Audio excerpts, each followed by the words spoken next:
আসসালামু আলাইকুম ওয়া রাহমাতুল্লাহি ওয়া বারাকাতুহু। কেমন আছেন? এই তো আলহামদুলিল্লাহ ভালো আছি। কি হয় উনি আপনার?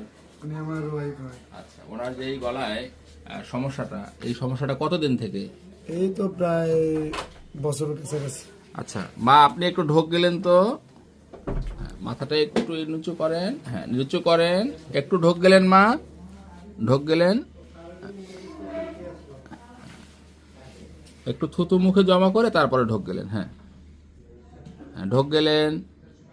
আমরা দেখতে পাচ্ছি যে এটা ঢোক গেলার সাথে সাথে কিন্তু এটা মুভ করতেছে। এটা মোস্ট লাইকলি এক ধরনের ফিস্টুলা হয়েছে।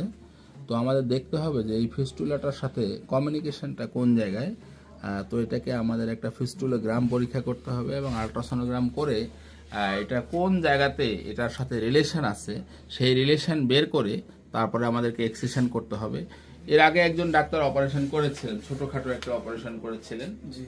আপনি যেটা বললেন যে চেম্বারের মধ্যেই করছিলেন, তো আমরা এটা চেম্বারে করব না, আমরা ফুল প্রিপারেশন নিয়ে ফুল সমস্ত পরীক্ষা নিরীক্ষা করে এটার রুট কোথায় আছে, কোথার সাথে কানেকশন আছে ওটা দেখে তারপরে ইনশাআল্লাহ তাআলা আমরা এটি অপারেশন করে দেব।